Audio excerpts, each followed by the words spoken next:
이번에는 이 코너 넘어가겠습니다. 이 코너 주제부터 알려주세요. 올려주시면 됩니다. 이 코너 주제, 예. 네, 올려주시고 읽어주세요. 토호제 쑥대밭입니다. 아, 토호제는 쑥대밭. 이제 토지거래 허가제. 네, 이게 쑥대밭이 키워드 같네요. 그렇죠. 토지거래 네. 허가 구역이니까요. 네. 쑥대밭의 유래를 네. 아십니까? 아니요, 몰라요.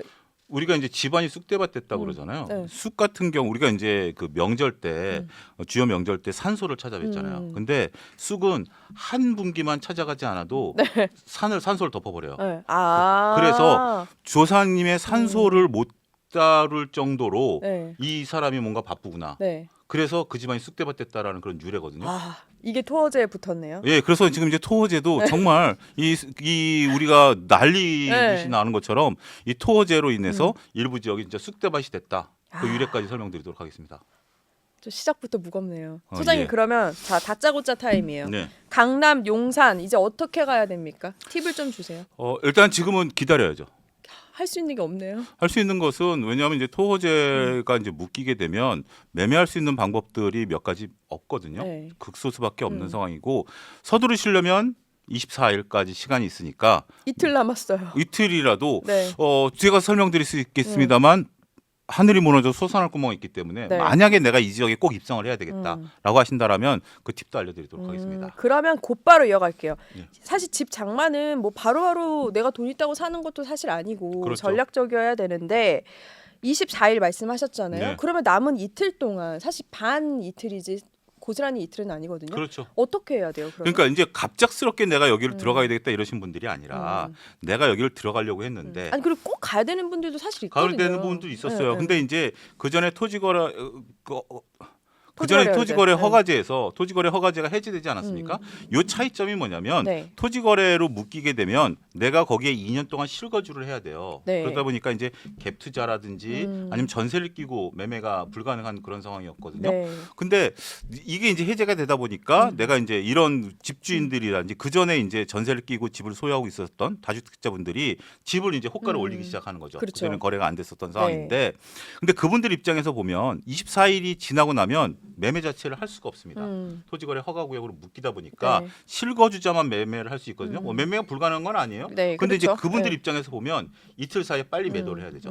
그렇죠. 빨리 매도를 해야 되니까 그 전에 호가를 높이 불렸던 그러니까 이제 일부 지역에서 우리가 신고가가 나오다 보니까 호가를 높였던 분들이 호가를 낮출 수밖에 없어요. 한 3억 원까지 낮추는 데도 있더라고요. 그러니까 호가를. 그렇기 때문에 실질적으로 내가 여기를 들어가려고 준비를 했었는데 자꾸 집주인이 호가를 높이다 보니까 이걸 못 들어가셨던 분들은 과감하게 그거를 잡는 것도 하나의 방법이 됩니다. 마지막 기회다 생각을 마지막 하고 기회다 생각하고 네. 어차피 뭐 충분히 이틀 사이에도 맘만 먹으면 이게 갑자기 제로에서 시작하는 게 아니라 준비를 하고 있었었는데 호가갭 때문에 내가 이것을 못 하셨던 네. 분들이라면 그 이틀을 잘 활용하는 것도 하나의 방법이다. 이렇게 말씀드릴 수 있겠고, 만약에 내가 다주택자인데 이 지역에 집을 갖고 있어 특히 이제 뭐 용산이라든지 뭐 이렇게 송파 저쪽 바깥 네. 지역에 있었던 분들도 갑자기 이제 묶이게 되면 내가 매매 자체를 안 되거든요. 그렇기 때문에 그분들도 지금 욕심 부리면 안 됩니다. 물론 이제 뒤에 6개월 뒤에 어떻게 될지는 이제 모르는 문제지만 네. 만약에 이제 또 우리가 정치적인 또 일정도 고려해야 되는 거 아니겠습니까? 그런 부분들을 보면 내가 굳이 작은 금액 갖고 네. 연연하기보다는 팔아야 되는 이유가 있으신 분들은 이 기회에 적극적인 매도에 동참하는 것도 하나의 방법일 수도 있겠다. 현실적인 조언을 드릴 수 있겠습니다. 그러면 그런 사람이 있을 수 있잖아요. 매매를 가려고 마음을 먹었는데 이렇게 되면서 네. 아 그럼 잠깐 전세월세로 이따가 가야 되나? 이렇게 생각할 수도 있는데 그렇다고 그게 안 오르진 않을 거고. 그렇죠.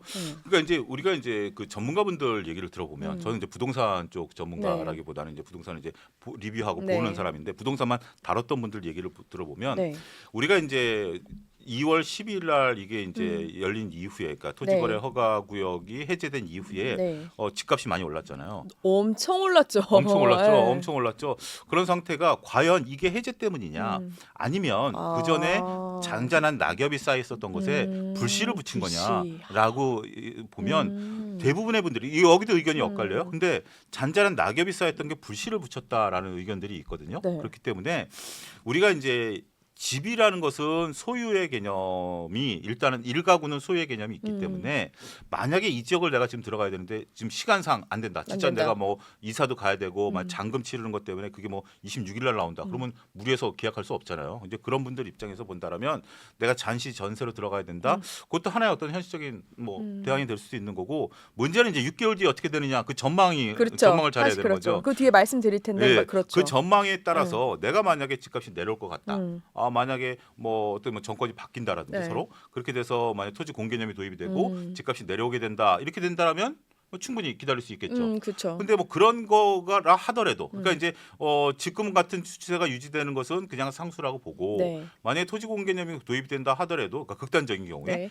도입된다 하더라도 이 지역은 어쨌든 항상 추가 수요가 있는 지역 아니겠습니까? 그렇죠. 그렇기 때문에 그런 부분들을 놓고 보면 저는 차라리 6개월 정도 뒤에 한 번에 반영된다 하더라도 네. 집값이 떨어지기보다는 이 지역에 국한해서는 좀 올라갈 수 있는 부분들이 되지 않느냐. 더군다나 이게 토지거래 허가구역이 해제되고 나서 네. 어떤 현상이 벌어졌냐면 강북과 강남 간의 격차가 더 벌어졌어요. 더 벌어졌죠. 더 맞아요. 벌어졌어요. 그렇기 네. 때문에 오히려 지금 이제 이렇게 강남을 묶어 놓으면 다른 어떤 지역, 뭐 예를 들어서 뭐 노량진이나 뭐 이런 쪽들을 갈 수 있는 거 아니야라고 보는 분들도 있습니다만 네. 여기는 여기만의 특성을 갖고 있는 지역이기 때문에 그럼요. 예. 이러한 부분들이 다른 데로 전파되거나 우회할 가능성은 그렇게 높지 않다 이렇게 정리가 가능하겠죠. 그러면 조금 더 이제 현실적으로 얘기를 하다 보면 사실 서민들이나 당장 저 같아도 네. 갭 투자를 이용해서 사는 분들 사실 많거든요. 네. 그래야만 또 가능하기도 그렇죠. 하고요. 근데 예. 이번에 이 투어제 때문에 갭 투자마저도 안 되죠. 이제 안 되는 예. 거잖아요. 그러면 사실 일반적인 사람이 돈이 있지 않는 한은 진짜 힘든 거 아니에요? 이제는. 근데 이게 한시적인 조치다라고 봐야 되니까 이제 6개월 뒤에 이제 어떻게 되느냐라는 부분들이죠. 이게 토지거래 허가구역이 이제 해제되고 나서 있었던 네. 상황들을 놓고 보면 네. 경매 시장이 들썩거렸어요. 그러면서 그렇죠. 경매 최대치로 모였다고 하더라고요. 경매가 뭐 네. 예를 들어서 뭐 송파의 어떤 물건에 대해서 한 87명이 모였고 그러니까. 이거는 뭐 사상 최고치의 사람들이 몰렸었다라고 하네요. 그리고 낙찰률도 90% 이상이었어요. 그 낙찰률이 되게 중요하잖아요. 예. 그러니까 예를 들어서 10억짜리면 거의 뭐 9억 정도, 9억 이상의 낙찰이 된 거죠. 보통 경매는 이게 이제 뚝뚝뚝 떨어지다 보니까 그러면 강북 지역은 얼마였었냐? 80%대예요. 80%대. 네, 근데 요 지역은 90%대니까 네. 많은 분들이 몰렸다라고 좀 말씀드릴 수가 있겠죠. 네. 또 대출도 많이 들었어요. 그렇죠. 가계대출 잔액도 그 기간 동안에 그러니까 이제 12일서부터 31일까지 그 기간 동안에 가계대출이 확 늘었어요. 그러니까 다 참는 거지 안 하고 있었던 안 건 하고 있었던 아니에요. 건 아니에요. 그렇죠? 근데 네.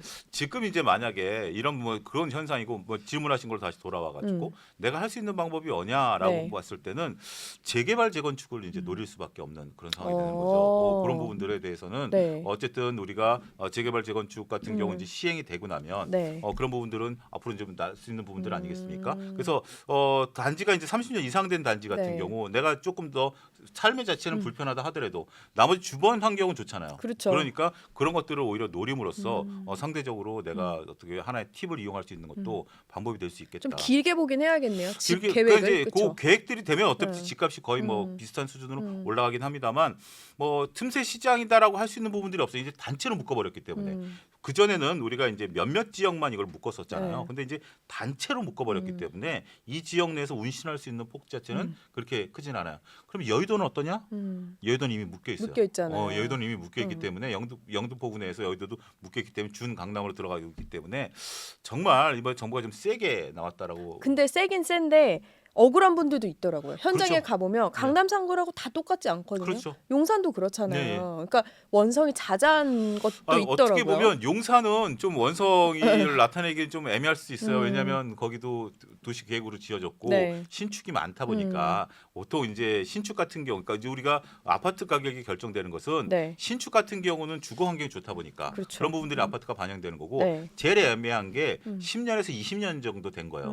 그리고 이제 30년 넘어가면 이제 그 재개발, 그렇죠. 재건축이 이제 넘어갈 들어가는 수 부분들인데 있으니까. 이게 10년에서 20년 많이 된 게 송파 쪽에 많아요. 네. 송파도 지금 이제 우리가 신고가를 갱신했다라는 것은 요 강남 쪽에 붙은 쪽이고, 그렇죠. 그런데 저쪽 경기도 쪽에 붙은 송파는 또 조금 다르잖아요. 좀 다른 예, 분위기죠. 같은 송파라도 구 자체가 워낙 크기 때문에 네. 거기도 또 이제 저쪽에 저쪽 뭐 문정도 이런 쪽들은 아직도 미분양 뭐 이런 것들도 좀 일부 좀 있는 상태죠. 네. 특히 이제 아파트보다는 이제 그 지식산업센터라든지 이런 것들이 이제 그쵸. 들어오면서 네. 대규모 이제 준주거 시설들이 많이 들어오다 보니까 그런 현상들이 좀 벌어지고 있다라고 말씀드릴 수가 있겠고, 글쎄요, 정말 제가 이제 전문가분하고도 오늘 이제 통화를 한번 해봤어요. 이쪽에 있었던 교수님하고 네. 통화를 해봤는데 정말 특별히 나도 답을 못 찾겠다. 그리고 나도 이 사태 이후에 많은 이제 부동산 중개소를 하시는 분들이라든지 네. 아니면 임장을 나가봐도 원성만 자자하지 그들조차도 뚜렷한 대안을 갑작스럽게 또 얘기가 나온 거기 때문에. 그쵸. 왜냐하면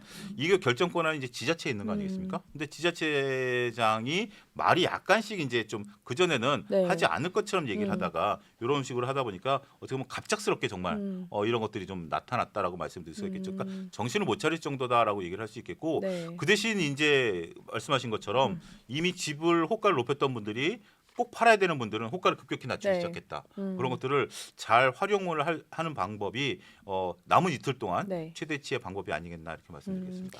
보면은 전문가들이 계속 그런 얘기를 했어요. 우리나라는 이제 부동산 정책을 낼 때 이미 여지를 준 다음에 나기 때문에 이미 시장이 반영된 다음에 정책이 나온다라는 그렇죠. 충고를 받아서 이렇게 급작스럽게 한 거 아닌가라는 저도 생각은 했는데 네. 이제 문제는 몇 가지 의문이 있어요. 일단은 토어제가 진짜 말이 6개월이지 진짜 6개월 만에 풀 거냐. 그리고 이거를 마냥 잡아놓을 수도 없는 거고요. 그리고 또 하나는 우리가 경험을 했잖아요. 집값 급등을 네. 몇 년 전에도 했지만 이번에도 단 한 달인데도 엄청나게 호가가 올라가고 그렇죠. 신고가를 쳤는데 이게 과연 이렇게 6개월 있다가 많이 다시 열렸다 치면은 참고 있다가 이보다 더한 폭등이 되는 거 아니에요? 그러니까 요게 딱 정확하게 딱 그 답을 내리기가 현실적으로 어려운 부분들이 있어요. 왜냐하면 만약에 이게 우리가 이제 정권에 따라서 네. 이게 집값이 움직이는 부분들이 있지 않습니까? 물론 집값이라는 게 정책이 나오고 거기 나올 때까지는 일정 시간이 좀 필요하긴 해요. 근데 만약에 어떤 정책적인 부분들이 나오게 그 이제 예상을 하게 되면, 네. 근데 만약에 그러한 부분들이 지금 현재 어느 정도 가능성이 이제 있는 상태 아니겠습니까? 물론 아직 몰라요. 네. 지금 이제 문제는 이게 차라리 정치적인 부분들이 어느 정도 방향성이 있는 상태에서 이게 나왔다라면 6개월 뒤에 어떻게 된다라는 게, 그러니까 모호한 거가 두 개가 겹친 거예요. 그렇네요. 이게 네. 지금 확실하고 이게 모호한 거면 네. 이 속에서 방법을 찾겠는데 이것도 모호하고 이것도 모호한 거니까 서로 이게 안정을 찾고 이게 모호한 거냐, 이게 불안정하면서 이게 모호한 거냐라는 부분으로 셈법이 복잡해졌다라고 말씀드릴 수 있겠죠. 따라서 일단 두 가지 가능성을 보죠. 일단 이거가 A, B로 놓고 보면 네. 지금 현재 현 정권이 유지가 된다라고 네. 보면 6개월 뒤에는 가격이 크게 상승할 가능성에 일단 저는 무게 중심을 둡니다. 왜냐하면 지금 현재 기조대로 가는 거니까. 그렇죠. 현재 기조대로 가는 네. 거고, 그렇게 되고 더군다나 만약에 현재 정권이 유지가 되는 것을 불안정하게 느끼신 분들도 일부 계실 거예요. 그렇죠. 불안정하게 느끼신다라면 네. 그분들이 오히려 더 집착하는 건 뭐죠? 안전자산이죠. 네. 안전자산에 대한 선호도가 높아지게 된다라면 오히려 그 주식이나 이런 시장보다는 오히려 금이라든지 네. 아파트를 내 똘똘한 한 채를 갖는다. 더군다나 지금 현재 세제로 놓고 본다라면 내가 10억짜리 집을 세 채를 갖고 있는 분하고 네. 30억짜리 집을 한 채 갖고 있는 분하고 보면 누가 더 세금을 많이 내냐면 10억짜리 세 채예요. 그러면 다주택이니까. 다주택이니까 네. 차라리 이 기회에 10억짜리 세 채를 팔아서 정말 우리가 얘기하는 똘똘한 한 채, 강남 한 채를 오히려 6개월 뒤에 살려고 든다라면 네. 집값은 올라가겠죠. 그렇죠. 그런 변수가 있을 것 같고, 근데 이제 그 변수를 우리가 이틀밖에 생각을 못 한다라는 거죠. 근데 만약에 정권이 바뀌었다. 뭐 여당에서 야당으로 바뀌었다. 라고 해서 아니면 정책 기조가 바뀌었다라고 전제를 한다면? 네, 전제를 네. 한다면 이게 앞서는 이제 현재 기조가 유지된다. 네. 두 번째는 현재 기조가 바뀌게 된다. 근데 바뀌게 된다라는 것은 현재 기조보다 조금 더 부동산을 누르는 방향으로 네. 바뀐다라고 보게 된다라면 6개월 뒤에 일시적으로 폭발할 수는 있긴 하겠습니다만 그 다음에 집값이 올라갈 가능성은 상대적으로 조금 이제 정책에 따라서 달라질 수밖에 없을 것이다. 이렇게 봐야 그러니까 다 되겠죠. 변수네요. 그러니까 그렇죠? 만약에 30억짜리 그래서 내가 10억짜리를 가지고 30억을 만들어 놨는데 갑자기 뭐 이게 뭐죠? 세금이 갑자기 확 늘어나게 된다라든지 그렇죠. 지금 이제 세금이라는 문제라든지 특히 이제 만약에 야당이 정권을 잡게 된다라면 국회까지 장악해 놓은 상태이기 때문에 네. 세금 문제가 민감해질 수밖에 없는 그렇죠. 거 아닙니까? 네. 그러면 이제 그런 부분들이 되면 물론 이제 그것은 전세값에 반영이 되겠지만 네. 집값에는 오히려 악재로 작용할 수 있겠죠. 악재로. 그렇기 때문에 쉽지는 않기 때문에 네. 결론으로 말씀드리면 내가 실질적으로 지금 이제 집을 구매하고 거기를 들어갈 여유가 있으신 분들은 그런 거 저런 거 생각 없이 뭐 이틀 동안 잘 활용해야 된다. 자꾸 반복되는 얘기를 드리겠네요. 이게 토어제가 이런 생각이 들어요. 집값을 잡고 갭 투자를 차단하고 실거주자를 보호한다는 게 아무것도 못하게 하기 때문에 그렇죠. 그냥 멈춰진 거라는 생각도 경험에서 이제 그동안의 경험치를 바탕으로 그렇게 만들었기 때문에 잡는다라는 단기적인 전망이 나올 수 있는 것 같은데 과연 근데 이게 집값을 잡을 수 있는 결정적인 요소는 돼요? 어떻게 보세요? 그 결정적인 요소 중에 여러 가지 중에 하나죠. 여러 가지 중 하나죠. 하나 요소인 건 분명해요. 근데 결정적인 그 요소 중에 비율이 그러면 큰 거예요? 집값을 잡는다라는 부분들에 있어서는 이게 어떻게 보냐면 그 집값을 잡는 공익이 더 크냐? 네. 아니면 나의 재산권을 활용을 못하는 공익이 더 크냐? 이거는 서로 대립될 수밖에 없는 거죠. 그렇죠. 네. 이게 집값을 잡는 목적이다. 뭐 공익이고 뭐고 없고 집값을 잡는 거다라고 한다라면 결정타죠. 결정타. 실거주자를 해야 되니까. 근데 네. 여기에 내가 실질적으로 나는 뭐 그런 거랑 상관없이 나의 재산권을 행사하겠다라고 본다면 그러니까 네. 이번에 해제할 때 네. 오세훈 시장께서 그런 얘기를 했어요. 그동안에 이 지역에 있어서 원래 이제 해제를 하려고 했었던 네. 게 1월 달에 오세훈 시장이 민생회의를 했거든요. 네. 거기서 이제 이 지역에 있으신 분들이 야 이거 너무한 거 아니냐. 나의 재산권을 침해하니까 그렇게 해서 풀어준 거거든요. 네. 근데 지금 다시 이렇게 또 옥죄게 되면 그 부분에 대한 반작용이 일어날 수밖에 없다라는 그렇죠. 거죠. 그러니까 어떻게 보면 그러면서 이제 얘기를 하는 것이 이제 오세훈 시장이 얘기하는 것이 이제 정부의 역할론을 얘기를 했어요. 네. 그러니까 이제 자유경제라고 해서 모든 것들을 풀어주는 게 아니라 일정 부분 과열이 나타난다라든지 부의 분배가 조금 왜곡된 부분들이 있으면 정부가 규제를 들어가는 게 네. 지금 현재 그 글로벌 스탠다드라기보다 글로벌 방향 네. 중에 하나예요. 그렇게 해서 정부의 규제가 들어가야 된다. 근데 정부의 규제가 어디까지 들어가야 되느냐는 것은 이건 사회경제학자들의 끊임없는 논란이죠. 뭐 과감해야 그렇죠. 된다. 네. 이게 좀 과감하게 들어가면 결국 사회주의가 되는 거고 네. 이게 좀 덜하면 완전 자유경쟁 시장으로 그렇죠. 가면서 무한 경쟁 시대가 되는 거고 이런 부분들인데 그렇기 때문에 이제 정책 당국자한테 역할을 하는 건데 안타까운 것은 지금 이제 그런 것들을 지금 많은 분들의 원성 중에 하나는 재산권 침해에 대한 부분들이 너무 큰 거죠. 그러니까 지역의 특정 지역의 집값이 올라가는 것에 대한 과열을 막겠다라면 물론 이제 특정 지역을 많은 풍선 효과가 나타나긴 하겠습니다만 그런 것들에 대한 어떤 종합적인 검토 없이 이틀 전만 하더라도 계속 유지할 거다라고 했다가 갑작스럽게 이렇게 하게 된다라면 이거는 조금 뭐 정책적인 효과보다는 정책적인 부작용에 대한 원성 이것은 고스란히 결정권자가 떠안아야 되는 어떤 하나의 문제가 돼버렸다. 그리고 이렇게 된다 그래서 뭐 집값이 안 올라가느냐? 그 부분에 대한 것들은 조금 많은 분들, 네. 그러니까 이제 좀 보시는 분들이 조금 비관론적이다. 오히려 이게 지금 6개월 뒤에 지금 상태로 놓고 보면 어떤 분들은 그런 생각을 해요. 아까 제가 이제 우리 이제 전국 구조가 어떻게 될 것이냐, 네. A, B는 이제 첫 번째, 두 번째로 나눠 생각하는데 그런 건 상관없이 무조건 올라간다. 이렇게 보시는 분들도 계세요. 그렇더라고요. 네, 그런 분들도 많이 있기 때문에 이게 과연 단순한 결정인지.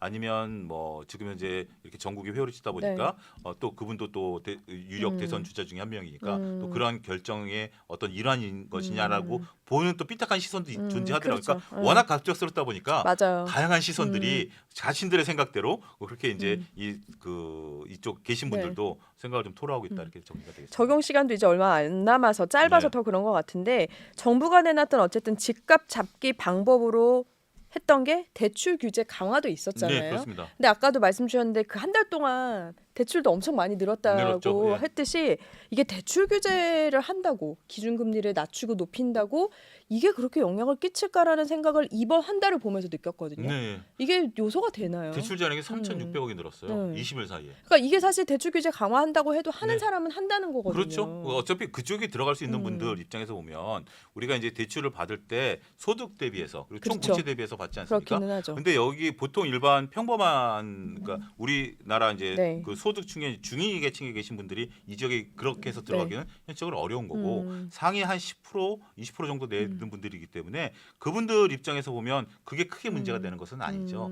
보통 다른 지역이라든지 뭐 수도권 지역에 있는 아파트 가격을 잡기 위해서는 충분히 요인이 되긴 하겠습니다만 그렇지 않은 지역에 있어서 우리가 이렇게 총량제라든지 아니면 부채율이라든지 네. 이런 것들 따지는 것은 그분들에게 만약에 여기를 잡겠다라고 한다면 실질적으로 진짜 강남 지역을 잡겠다라면 다른 대책들이 필요할 수밖에 없겠죠. 그렇죠. 좀 더 디테일하거나. 디테일하게 그쵸. 그게 어떻게 보면 종토세일 수도 있고 아니면 또 다른 어떤 뭐 일가구 그렇죠. 이주택에 대한 어떤 페널티를 더 세게 물린다라든지 그런 것들에 대한 것들이 필요한데 선뜻 그런 카드는 잘 못 꺼내는 또 쉽지는 않겠죠. 쉽지는 않은 그렇죠. 것들도 있죠. 그럼 소장님 마지막으로 네. 이게 어떤 거든 풍선 효과는 있기 마련인데 네. 벌써부터 이제 지금 용산을 막으니까 마포에 문의 전화가 엄청 오더라고요. 네. 근데 이제는 마포는 이미 비싸요. 비싸요. 근데 이렇게 이미 비싼 곳이 있으면 또 생각 못한 곳이 나오거든요. 예. 이게 또 이런 풍선 효과의 도미노 현상처럼 나올까요? 근데 지금은 저는 그렇게 크게 나오지는 그래요? 않을 거라고 보여집니다.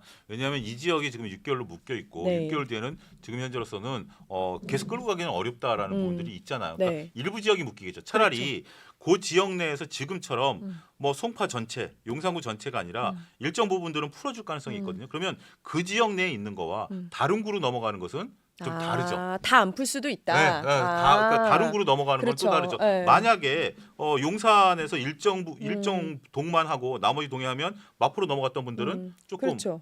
곤란스러울 수도 있는 부분들이 있기 때문에 어떻게 보면 지금 이제 문의는 네. 많겠죠. 네. 근데 그렇다면 반대로 앞서 언급드렸다시피 지금 묶인 지역에 계신 분들은 호가를 낮춰요. 근데 만약에 묶이지 않은 지역에서 연락이 온다 그러면 어떻게 되겠죠? 호가를 올리게 되겠죠. 그렇죠. 나는 더 느긋하니까. 그렇게 되면 자칫 잘못하면 엇박자 매매가 돼버릴 수도 있다. 그렇네요. 그런 부분들을 여러분들이 고려하셔서 문의해 보시는 건 좋아요. 네. 뭐 그건 시장 조사를 하는 건 좋지만 그렇다고 해서 문의가 나오니 입고로 내가 거기서 매수를 해야 되겠다. 요거는 조금 제가 볼 때는 고민을 한번 해보실 필요가 있지 않겠나 말씀드리겠습니다. 엇박자는 좀 조심할 부분인 것 같다는 생각이 네. 좀 드네요.